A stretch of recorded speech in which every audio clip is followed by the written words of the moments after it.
December 23 തിങ്കളാഴ്ച, ആഗമനകാലത്തിലെ 4ാമത്തെ ആഴ്ച. ലൂക്ക 1:57 മുതൽ 66 വരെ വാക്യങ്ങൾ.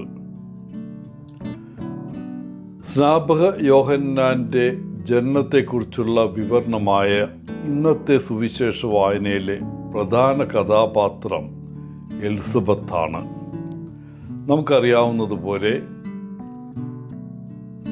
പ്രായം കഴിഞ്ഞ സ്ത്രീ ആയിരുന്നിട്ടും എലിസബത്ത് യോഹന്നാനെ ഗർഭം ധരിച്ചു. വർഷങ്ങളോളം എലിസബത്തിനും സക്കറിയായ്ക്കും ഒരു കുഞ്ഞ് ഇല്ലായിരുന്നു.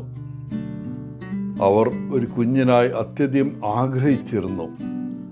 ആ കുട്ടി ഉണ്ടാകുമെന്ന പ്രതീക്ഷ ഉപേക്ഷിച്ച സമയത്താണ് എലിസബത്ത് ഗർഭിണിയാവുന്നത്. അവളും സക്കറിയായും വർഷങ്ങളായി കൊതിച്ച കുട്ടി അവർക്കുണ്ടായി.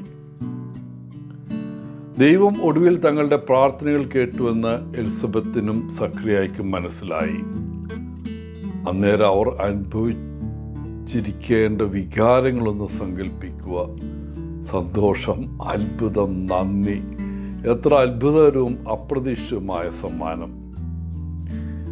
ഇന്നത്തെ സുവിശേഷ വായനയിൽ നിന്ന് 3 പാഠങ്ങൾ നമുക്ക് പഠിക്കാനുണ്ട്. ഒന്ന്, യോഹന്നാനെ പോലെ നമ്മളും ഒരു ലക്ഷ്യത്തോടെയാണ് ജനിച്ചത്. ജന്മം മുതൽ നമുക്ക് നൽകപ്പെട്ട നമ്മുടെ ജീവിതത്തിൽ ഒരു പ്രത്യേക ദൗത്യമുണ്ട്. ആ ദൗത്യം ഇതുവരെ കണ്ടെത്തിയിട്ടില്ലെങ്കിൽ അത് കണ്ടെത്തുക എന്നത് തന്നെയാണ് ഈ ദൗത്യത്തിൻ്റെ ആദ്യ ഭാഗം. എന്നാൽ പൊതുവെ വിശ്വാസികൾ എന്ന നിലയിൽ യോഹന്നാൻ്റെ ദൗത്യത്തിൽ നമ്മളും പങ്കുചേരുന്നു. അതായത് മറ്റുള്ളവർക്ക് ക്രിസ്തുവിനെ കണ്ടെത്താനുള്ള വഴി ഒരുക്കുക. വെളിച്ചമായി മാറുന്നതിലൂടെ സ്വർഗരാജ്യത്തിലേക്കുള്ള അവരുടെ യാത്രയിൽ അവരുടെ പാത നമ്മൾ എളുപ്പമാക്കുന്നു. പകരം നാം അവരുടെ ഇടർച്ചക്കല്ലായി മാറിയാൽ അയ്യോ, നമുക്ക് കഷ്ടം. 2, യോഹന്നാനെ പോലെ നമ്മൾ നമ്മുടെ മാതാപിതാക്കന്മാരെയും, എന്തിനു പറയുന്നു, നമ്മുടെ പേര് പോലും തിരഞ്ഞെടുക്കുന്നില്ല.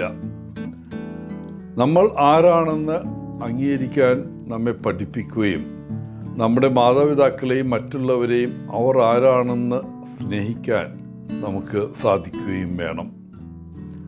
ഒരു പഴഞ്ചൊല്ലുണ്ട്, നാം എന്താണോ അത് ദൈവത്തിൽ നിന്നും മാതാപിതാക്കളിൽ നിന്നുമുള്ള നമുക്ക് ലഭിക്കുന്ന സമ്മാനമാണ്. നമ്മൾ എന്തായിത്തീരുന്നുവോ അത് നമ്മൾ അവർക്ക് നൽകുന്ന സമ്മാനവുമാണ്. 3, നമുക്ക് നമ്മുടേതായ ബലഹീനതകളുണ്ട്. അതുകൊണ്ട് നമുക്ക് ദൈവ കൃപ ലഭിക്കേണ്ടതുണ്ട്. നമ്മുടെ ദൗത്യം നിറവേറ്റുന്നതിന് നമുക്ക് ആത്മാവിൻ്റെ മാർഗനിർദ്ദേശം ആവശ്യമാണ്. പ്രാർത്ഥനയിലൂടെ നാം നിരന്തരം അതിനായി ചോദിക്കേണ്ടതുണ്ട്. യോഹന്നാനെ പോലെ നമ്മുടെ സൃഷ്ടാവുമായി ആശയവിനിമയം നടത്താൻ ഒരുപക്ഷെ മരുഭൂമിയിൽ പോകാൻ നാം സമയം കണ്ടെത്തണം. കാരണം അവനെ കൂടാതെ നമുക്കൊന്നും ചെയ്യാൻ കഴിയില്ല. ദൈവത്തെ സ്തുതിക്കുന്നതിൽ നമുക്കും സങ്കീർത്തനക്കാരനോട് ചേരാം. കാരണം നാം ഭയങ്കരവും അതിശയകരമായ രീതിയിൽ സൃഷ്ടിക്കപ്പെട്ടിരിക്കുന്നു. അവൻ്റെ പ്രവൃത്തികൾ അതിശയകരമാണ്. ദൈവം നമ്മുടെ എല്ലാ ആഗ്രഹങ്ങളും ആവശ്യങ്ങളും ശ്രദ്ധിക്കുമെന്നും അതിന് ഉത്തരം നൽകി നമ്മെ അനുഗ്രഹിക്കുന്നുവെന്നും എലിസബത്തും സക്കറിയായും നമുക്ക് ഒരു പ്രത്യാശ നൽകുന്നു. ചില കാര്യങ്ങൾ അറിയാനുള്ള സമയം നമ്മുടേതല്ല.